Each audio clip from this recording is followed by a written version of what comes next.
बिस्मिल्लाहिर्रहमानिर्रहीम, अस्सलाम वालेकुम। दोस्तों, आज हम बात करेंगे advantages and disadvantages of a joint family system.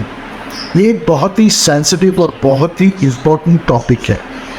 बहुत सारी फैमिलियों में देखा गया है कि बहुत सारे क्लैशेस आ जाते हैं और कतर ताल्लुकी हो जाती है।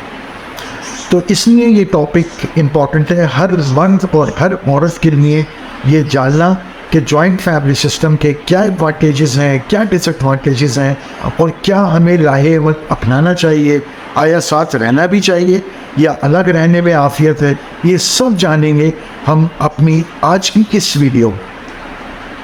तो चलिए शुरू करते हैं। सबसे पहले हम एडवांटेजेस पे बात कर लेते हैं कि क्या एडवांटेजेस होते हैं। सबसे पहला जो एडवांटेज होता है वो इमोशनल एंड मॉरल सपोर्ट। इकट्ठा रहने में, अल्लाह ना करे आपकी तबीयत ख़राब हो जाए, कोई फौतगी हो जाए, कोई खुशी हो, तो सब खानदान वाले जो घर के मेंबरान होते हैं वो वही मिल के सिचुएशन को हैंडल और टैकल कर लेते हैं, जिसकी वजह से आदमी को एक इमोशनली और मॉरली सपोर्ट मिलती है। इसी तरीके से दूसरा हमारा जो बेनिफिट होता है वो होता है शेयर्ड रिस्पॉन्सिबिलिटीज़। घर में 5 ख़वातीन हैं, किसी को कुछ काम दे दिया जाएगा, किसी को कोई काम होगा, किसी का कोई काम होगा, तो जो काम अकेली औरत को सारे इकट्ठे करने होते हैं वो बढ़ जाएंगे, तो इसमें भी सहूलत होती है। तीसरा जो बहुत ही अहम जुज़ है वो चाइल्ड केयर। बच्चों को दादा दादी की मोहब्बत मिलती है, उनका प्यार मिलता है। कभी ताया ताई संभाल लेते हैं, कभी चाचा चाची के पास बच्चे पढ़ रहे होते हैं। तो जो कपल होता है उसको अपने ऑब्जेक्टिव और गोल अचीव करने के लिए टाइम मिल जाता है। वो बड़े आराम से ख़ुद के रिलेशन को और अपने अचीवमेंट जो उन्होंने करनी होती हैं, गोल्स जो अचीव करने होते हैं, उस पर वो फोकस कर सकते हैं। इसी तरीके से प्रिजर्वेशन ऑफ ट्रेडिशन। हर ख़ानदान का अपने मुख्तलिफ ट्रेडिशंस होते हैं। अगर हम साथ रह रहे हैं तो हमारे बुज़ुर्ग हमें बताते रहते हैं, समझाते रहते हैं कि बेटा इस वक्त ये करना है, इस वक्त ये होता है, इस वक्त ये होता है। तो नस्ल दर नस्ल हमारे जो ट्रेडिशंस हैं वो हमारे अंदर ज़िंदा और आबाद रहती थी। इसी तरीके से सोशल सिक्योरिटी हमें महसूस होती है साथ रहने में। अकेलापन नहीं फील होता। अगर किसी की तबीयत ख़राब हो जाए तो कोई दूसरा काम संभाल देता है। किसी की जॉब अगर छूट जाए तो दूसरा उसको ओवरकम कर लेता है। ये भी एडवांटेज हमें मिलता है जॉइंट फैमिली सिस्टम में। इसी तरीके से जो इकोनॉमिक्स ऑफ स्केल है, एक आदमी के ऊपर सारी जिम्मेदारी नहीं होती फाइनेंशियली, वो डिवाइड हो जाती है कि भाई तुमने ग्रॉसरी करनी है, तुमने बिजली का बिल देना है, तुमने टेलीफोन का बिल देना है, तुमने किराया देखना है। तो इस तरह से हर एक को एक अपॉर्चुनिटी ऑफ सेविंग मिलती है कि वो कुछ ना कुछ किसी न किसी तरीके से अपने लिए सेव कर सकता है। इसी तरीके से लर्निंग अपॉर्चुनिटीज़ बहुत ज़्यादा होती हैं जॉइंट फैमिली सिस्टम में। भाई मुख्तलिफ लोग, मुख्तलिफ एक्सपीरियंसेस, मुख्तलिफ नॉलेज जब वो मिल के एक साथ आती हैं, हमें पता भी नहीं चल रहा होता और हम लोग बहुत सारी चीज़ें जो हैं वो सीख रहे हैं। अच्छा, ये तो हो गए एडवांटेजेस। अब हम बात करते हैं डिसएडवांटेजेस की। डिसएडवांटेजेस में जो सबसे पहला जो डिसएडवांटेज होता है वो लैक ऑफ पर्सनल स्पेस।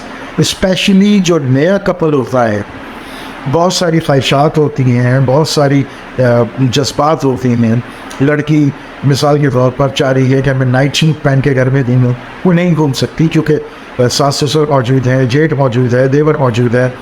इसी तरीके से लड़की का कुछ खाने का बाहर से दिल चाह रहा है तो नहीं मंगवाया जा सकता कि इतने सारे लोग हैं, वह सबके लिए मंगवाना पड़ेगा या अकेले खाएंगे तो लोगों को नागवार गुजरेगा। इस तरीके से छोटे छोटे बहुत सारे मसाइल आते हैं जो कि हमें ये महसूस करवाते हैं कि हमारे पास अपने लिए स्पेस बाकी नहीं रही। दूसरा पॉइंट है कॉन्फ्लिक्ट। जब कई लोग रह रहे होते हैं तो कॉन्फ्लिक्ट्स आते ही आते हैं। जहाँ बढ़ता बोलते हैं वहाँ कटपिट होती है बास, और जो कॉन्फ्लिक्ट्स हैं वो बहुत अजीब और गरीब किस्म के होते हैं। मिसाल के तौर पर किसी के हाथ में अल्लाह ताला ने बहुत ज़्यादा रखा है और किसी के हाथ में कम, तो जो ज़्यादा वाक़ेदार खाना बनाने वाली है उसकी जब तारीफ़ होगी तो दूसरा जो है वो कुदरती एक अमल है, वो उससे जेलस होने लगेगा, उस पर और तरीक़ेकारों से अटैक्स और डिफरेंट सिचुएशंस जनरेट कर दी जाती हैं जो हमारे फैमिली जो इश्यूज़ होते हैं। उसको डिफ़ाइन करूँगा तो बहुत लंबी हो जाएगी वीडियो। तो कॉन्फ्लिक्ट्स जहाँ बहुत सारे लोग रह रहे होते हैं वहाँ कॉन्फ्लिक्ट्स आते हैं। फाइनेंशियल स्ट्रेन्स होते हैं, वो किस तरीके से, जब हमने एडवांटेजेस में बात की थी कि बढ़ जाता है, तो किस एडवांटेज में होता है ये है कि भाई एक आदमी या दो आदमी की नौकरी छूट गई या कोई खुदा न खास्ता कोई ऐसा हादसा हो गया जिसकी वजह से वो कमाने के लायक नहीं रहा, तो होता ये है कि जो साहिब इस्तात साहिब हैसियत होता है इसके ऊपर जिम्मेदारी डाल दी जाती है। तो वो अपना तो देख रहा होता है, उसको दूसरे का भी देखना पड़ जाता है, तो ये एक फाइनेंशियल बर्डन आ जाता है। जनरेशनल डिफरेंसेस बहुत ज़्यादा होते हैं। हमारे जो बुज़ुर्ग हैं उनका रहन सहन, उनका तौर तरीके डिफरेंट थे, उस वक्त की टेक्नोलॉजी डिफरेंट थी, वो वक्त कुछ और था, आजकल का दौर कुछ और है।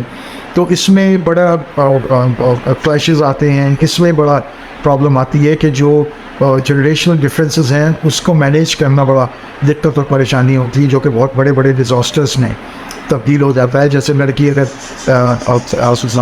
प्रेगनेंसी के बाद 40 डेज तक कहते हैं घर में रहना चाहिए, ये हमारे बुज़ुर्गों का ट्रेडिशन था, लेकिन आज के दौर में बाहर निकल जाते हैं, नॉर्मल निकल जाते हैं। तो अब इसमें ट्रेडिशनल इन्फ्लुएंस आ गया और चीज़ें आ गई और वो उसमें क्लैशेस आने लगे। डिपेंडेंसी बहुत ज़्यादा हो जाती है, डिसीजन मेकिंग पावर में बहुत प्रॉब्लम होती है, आप खुद से डिसीजन नहीं ले सकते, डिपेंडेंट रहते हैं। अमूमन देखा गया है जॉइंट फैमिली सिस्टम में जो बुज़ुर्ग होते हैं वो सेंट्रलाइज होते हैं डिसीजन मेकिंग में, और कोई भी काम करना है तो पहले उनसे इजाज़त लो, पूछो, वो इजाज़त देंगे तो करेंगे। अब आपकी बच्ची का या बच्चे का कोई अच्छा रिश्ता है जो आपके समझ में आ रहा है, लेकिन अब आपकी मजबूरी ये है कि आपको अपने बुज़ुर्गों से, अपने बड़ों से पूछना पड़ेगा कि भाई ये करना है। ये औलाद आपकी है, आप डिसीजन दे सकते हैं, तो इसमें भी यहाँ पे भी डिसीजन मेकिंग में और डिपेंडेंसी बहुत ज़्यादा हो जाती है कि आपको दूसरे पे डिपेंडेंट होना पड़ेगा। तो ये एक बहुत बड़ा इशू हमारे जॉइंट फैमिली सिस्टम में आता है। इसके अलावा एडजस्टमेंट पे बड़ी दिक्कत और परेशानी होती है, छोटी छोटी चीज़ें जो स्पेशली जो न्यू कपल, नई लड़की जो आती है वो एक अपने घर से आई भी होती है, उसका रहन सहन, खाने पीने का तरीक़ेकार, खाना बनाने का तरीके साथ, किचन को मैनेज करने का तरीके का बिल्कुल डिफरेंट होता है। अब उसको यहाँ आके एडजस्ट करना पड़ता है। बहुत छोटी छोटी चीज़ों में लड़की को और लड़के को, खाली लड़की को नहीं लड़कों को भी एडजस्ट करना पड़ता है कि यार क्या कहूँ, मेरे रिश्ते वालों को ना बात गुजरेगा, अब्बा को बुरा लगेगा, अम्मा को बुरा लगेगा, भाई को बुरा लग जाएगा, वो कहीं बाहर अकेले निकल रहे हैं और छोटे बहन भाई घर में मौजूद हैं या भाभी भावजे मौजूद हैं, तो ये हो जाता है कि जी यहाँ इनको साथ क्यों नहीं लेके गए। तो इस तरह के बहुत छोटे छोटे मसले मसाइल आ जाते हैं जिनको आपको एडजस्ट करना पड़ता है। अच्छा, ये हमने एडवांटेजेस और डिसएडवांटेजेस तो हमें डिस्कस किए। अब ये पॉइंट्स अगर आप सामने रखते हुए बिल्कुल ईमानदारी से अपने आप को इवैल्यूएट कीजिएगा कि आप चाहे बुज़ुर्ग हो, चाहे आप लड़का हो, लड़की हो, कि आपके अंदर कॉम्प्रोमाइजिंग पावर है नहीं है, आप एडजस्ट करना जानते हैं नहीं, आप चीज़ों को ऑब्जर्व कर लेंगे या नहीं कर लेंगे। तो ये सारी चीज़ें पढ़ के बिल्कुल ईमानदारी से इवैल्यूएट कीजिए। अगर आप समझते हैं कि ये चीज़ आप अडॉप्ट कर सकते हैं, कॉम्प्रोमाइज़ कर सकते हैं, बड़ों की बात को सुन सकते हैं, या बड़े समझते हैं कि छोटे ये बातें हमारी सुन सकते हैं, तो साथ रहेंगे। अमूमन देखा गया है हम साथ रहते हैं, उसके बाद फिर छोटी छोटी चीज़ों पे क्लैशेस आते हैं और इतने बड़े डिज़ास्टर्स बन जाते हैं कि फिर दिल बुराइयाँ होती हैं और फिर अलग ही हो जाती है। इससे ज़्यादा बेहतर ये है कि इनिशियल स्टेज पे ही अलग रहेंगे और प्यार मोहब्बत रखिए, उसको बरकरार रखिए। हमारे मज़हब में ये कहीं पे भी नहीं लिखा हुआ कि जॉइंट फैमिली सिस्टम बनना चाहिए। हमारे नबी करीम सल्लल्लाहु अलैहि वसल्लम की जितनी भी अज़वाज मुतहरात थी वो सब के हुजरे हुज़ूर सल्लल्लाहु अलैहि वसल्लम ने अलग अलग किए थे, एक साथ नहीं थे। तो ये छोटी छोटी चीज़ें हमें सामने रखनी चाहिए और ये सिंगल आदमी के ऊपर नहीं होता, ये मल्टीपल कोलैबोरेशन होती है तो जाके एक अच्छा घर बनता है। अपना बहुत ख्याल रखिएगा, मिलते हैं नई वीडियो में। अल्लाह हाफ़िज़।